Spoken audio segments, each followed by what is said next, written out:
Today we're going to discuss the history of denim in America. Not the commonly known version with Levi Strauss inventing blue jeans, but the real version, the deeper version, which is both darker and more inspiring. Welcome to DU002 Blue Jean Baby, the history of denim in the United States from 1800 through 1945.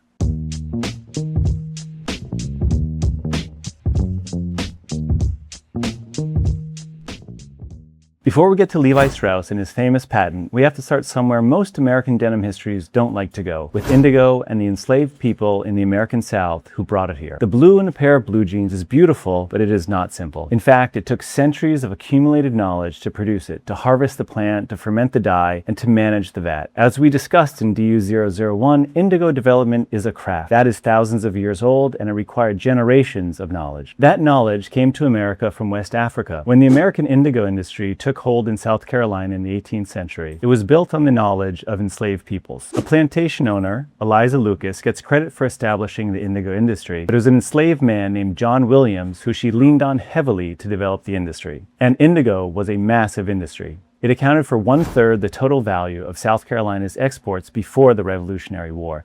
In fact, when Benjamin Franklin went to France in 1776 to seek support for the Revolution, he carried 35 barrels of indigo in the ship's hold to fund that trip. By the early 19th century, enslaved people were wearing indigo-dyed cotton pants, decades before the California gold rush happened. How do we know this? Because when slaveholders ran advertisements in southern newspapers looking for runaway slaves, they described them wearing blue jeans pants. It's an uncomfortable truth that the garment that would come to symbolize American freedom was the uniform of a people who had none. Indigo was developed by enslaved people, cotton was picked by enslaved hands, blue jeans were worn by enslaved workers, and they get none of the credit. That's the dark beginning of blue jeans in America, but it is not where our story ends. On to the invention of the classic blue jean. You've probably heard of Levi Strauss, but the man who actually invented blue jeans and their riveted pocket construction died mostly in obscurity. Here's his story. It's 1870 and a woman walks into a small shop in Reno, Nevada and asks the tailor to make her husband a pair of pants that won't fall apart, especially at the pocket. The tailor reaches for some denim and copper rivets that he normally uses for horse blankets. Incredibly, the rivets work. The pant corners hold, they don't fall apart, and word spreads through the mining and railroad camps. Suddenly, Jacob Davis can't keep up with all the new orders. Davis immigrated to the United States from Latvia at the age of 23. He worked his way from New York to the American West, where he ran a tailor shop. Where did his fabric come from? From a merchant in San Francisco named Levi Strauss. Now, here's where the story gets interesting. Davis knows he's onto something, but a patent application back then cost $68, which is about $2,000 in today's money. And that was money which Davis did not have. So he writes a letter to his fabric supplier. He explains the innovation, describes the demand,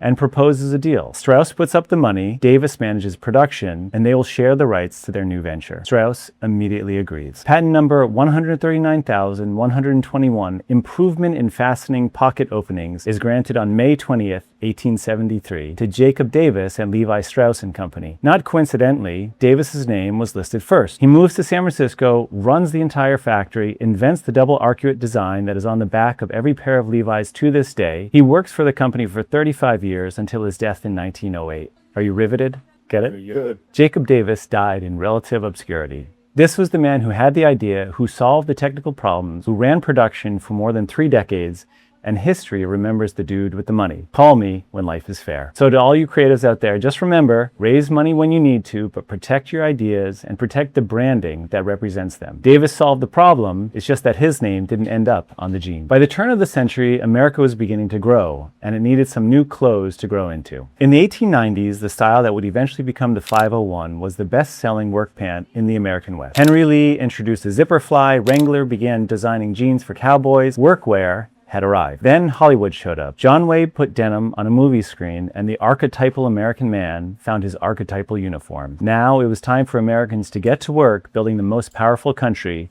the world had ever seen. And then on December 7th, 1941, a day that does live in infamy, America went to war. World War II was the greatest, deadliest war ever. It was a war that involved more than 70 countries, cost the world more than $1 trillion, and left more than 70 million people dead. When America helped win that war in 1945, it emerged as an undeniable global superpower that saved the world from fascism and the Nazis. During the war, denim was designated as an essential material. After the war, GIs wore their blue jeans everywhere. For people in countries around the world, seeing Americans wear jeans carried a meaning that transcended clothing. Blue jeans represented peace, prosperity, and freedom. Denim spread across the world not through advertising or distribution, it spread across the world through victory. That's the moment, 1945, the end of World War II. From enslaved hands making indigo on a South Carolina plantation, through a tailor shop in Reno, Nevada, and the mythology of the American West, to the golden screen and World War II. America won the war, denim won the world. For the next 100 years, there has been no more coveted piece of clothing on earth. This is the story of denim in America from 1800 to 1945.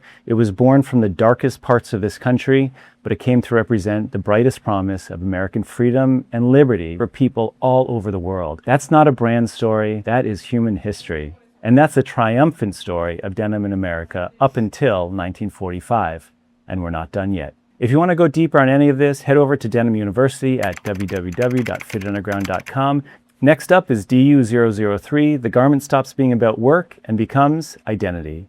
And an industry begins to lose its way.